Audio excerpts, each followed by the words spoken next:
YouTube. What's going on with y'all, man? It's your boy Trey Mace. We back at it again with another one on Famous Mason Sports. Please make sure y'all like, comment, subscribe, all that good stuff for the algorithm. We really appreciate it, man. We a brand new channel, so any support you guys could give us would be greatly appreciated. Now I want to jump right into this Colorado BYU game. Number 17 BYU goes in and beats up on number 23 Colorado with the final score 36-14.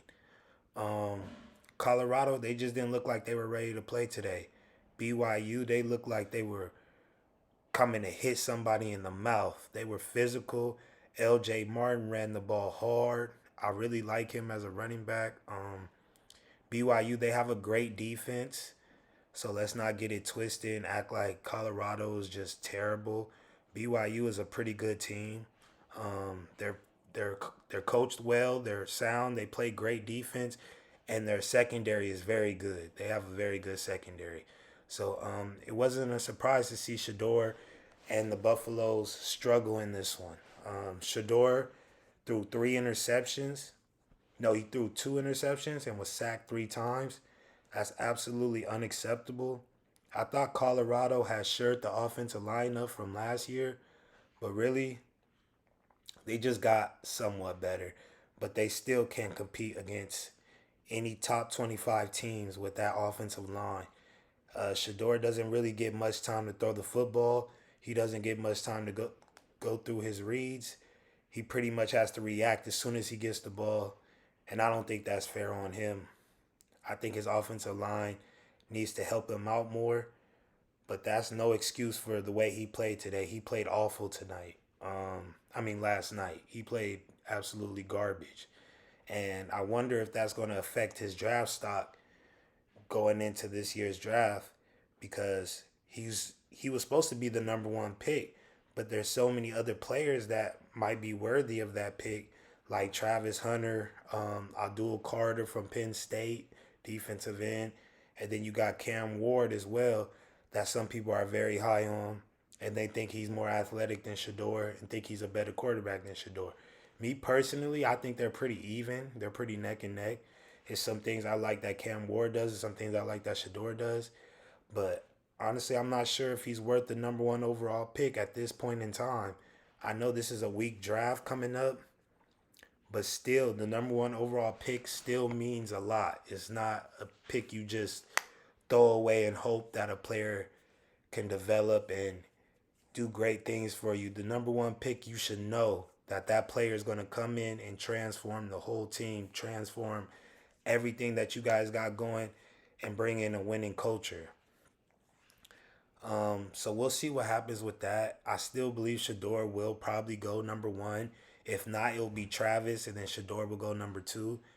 But me personally, I don't know if he's worth that number one pick. I know Travis Hunter is for sure. He's a generational player. That guy has ball skills out of this world. He could play DB and receiver at the next level. He's a freak of nature. But Shedeur, that's who we're talking about today. I'm not sure if he's worth that number one overall pick. I believe he deserves to be picked in the top 5, but number one is kind of steep for me. Let's talk about this Colorado team, man. Dion, he's gonna have to get something going with this team because it seems like all they want to do is throw the football all over the field, which is understandable when you have Shedeur and Travis and other great receivers like Jimmy Horn, LaJohntay Lester, and Shepard. I forgot his first name, but he's a big body receiver. But at the end of the day, football is two-dimensional. You pass the ball and you run the ball. Colorado had 2 rushing yards the entire game. I don't think y'all heard me. 2 rushing yards. Do you know how ass that is? Do you know how terrible, garbage, boo-boo that is? I don't understand how Colorado still doesn't have a run game and the offensive line has gotten much better. You got to run the football. You got to keep defenses honest. BYU, they just played 5 DBs the whole game because they know Colorado can't run the football. So they just played coverage the whole game, and they came after Shedeur, ears pinned back, ready to serve him, and that's what they did. Shedeur, he was on the ground a lot. Even when he wasn't, he was running for his life. Colorado was shut out in the first half. They didn't score any points. They came alive a little bit in the second half, but by then it was already too late. This game was out of hand from the jump. And Dion, as much praise as we've given him all year for this team to only lose 3 games after coming off the year they did last year, we have to give um, we have to give him that work pretty much. This team is not good. They're not good at all. And Dion should have had these boys a lot more prepared than they were. And it showed that they're not ready to compete on the next level yet. They could win games in the Big 12, but when it comes to college football playoff and conference championships and competing for a national championship, this team is nowhere near ready. I don't know what he's going to do next year with his son and all these great players leaving the program. He's going to really have to figure something out. He's going to have to dig deep. But as of now, Colorado, they're on an upward trajectory, but it could come down real fast. I mean, extremely fast. The defense is also improved. They get after the quarterback a lot better than they did last year. Pat Shurmur has called some good plays as the offensive coordinator. So I think they have some things to look forward to. But at the end of the day, if you can't run the football, then you're not going to be able to do anything. You can't be a one-dimensional team in this day and age. It doesn't work. Um,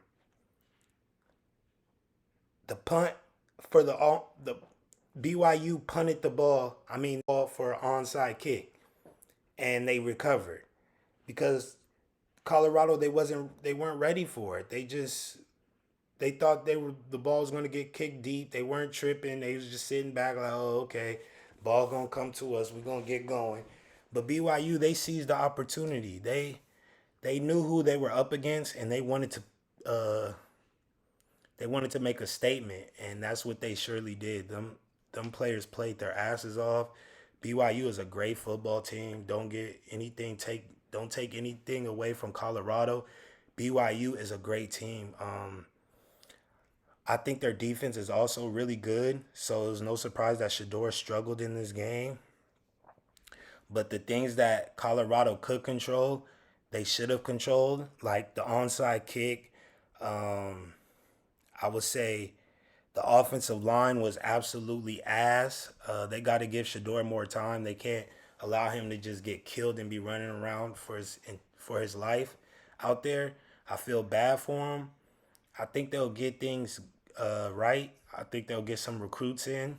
But as of now, this team is just not very good. They're a decent team. Don't get me wrong. Dion has made some strides with this team, but they still have a lot of work to do. The receivers, for some reason, they just weren't getting any separation. I seen the BYU defensive backs in their pocket the entire time. I mean, they weren't letting them boys get an inch of space, no separation. And that's what you want if you're a BYU head coach and you looking out there and you seeing your boys going hard, they playing fast, they're on it, they're not letting no explosive plays happen, except that one in the early third quarter where Travis Hunter caught that ball and he pretty much took off. But that's Travis Hunter. You know, you got to keep playing. So BYU, they played a hell of a game. I don't want to take anything away from them, even though we're bringing up some negative points about Colorado. BYU, their quarterback didn't play great either. It was some plays out there that they left on the field. But for the most part, they made the plays when they were there to make. And that's why they ended up winning 36-14. If you ask me, I don't think Shedeur and Travis should have played in this game. I respect them for playing in this game. I know Coach Prime wasn't going to let them sit out the bowl game. So I respect him for that. And I respect him for getting insurance on his players just in case anything happened. Anything bad happened. But at the same time, when you know that your son and your other son, let's just use that word, are going top 5 in the draft, respectfully, I would have set them boys down if I was Dion. I wouldn't have even put them out there to risk getting hurt or tearing anything or breaking anything, because football is a physical sport. Anything can happen. So I truly feel like Shedeur and Travis should have sat this one out. But they didn't. They went in there and they played hard. Travis played hard. You could tell he was emotional during the game. Him and Shedeur had some words for each other. But at the end of the day, when you're getting beat up by a team, getting dominated, frustration is going to come out. So I don't blame either one of those players. I feel like they're great players. So when things aren't going their way, that adversity could get to you sometimes. And yeah, I believe Shedeur, he still has some things to work on, especially if he wants to go into the league and be the number one receiver. He has to learn how to throw the football away. He can't extend every single play. And he doesn't have the athleticism to necessarily extend plays like a Caleb Williams or I don't know, just some other quarterbacks that are really athletic, that could get out of the pocket, that could make some things happen. Shedeur can do that, but he doesn't have the top end speed.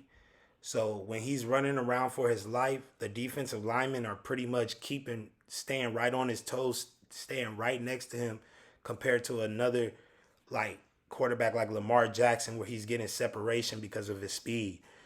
So Shedeur, is he worth the number one overall pick? I don't know. You guys let me know down in the comments what you guys think about Shedeur. I love his accuracy, but it's some things that I feel like he needs to work on. I feel like he needs to go through more of his reads sometimes. Sometimes if the first read isn't there, he's just quick to look off and run outside the pocket. But you got to understand, your offensive line isn't suited for that, so you have to play to your strengths. And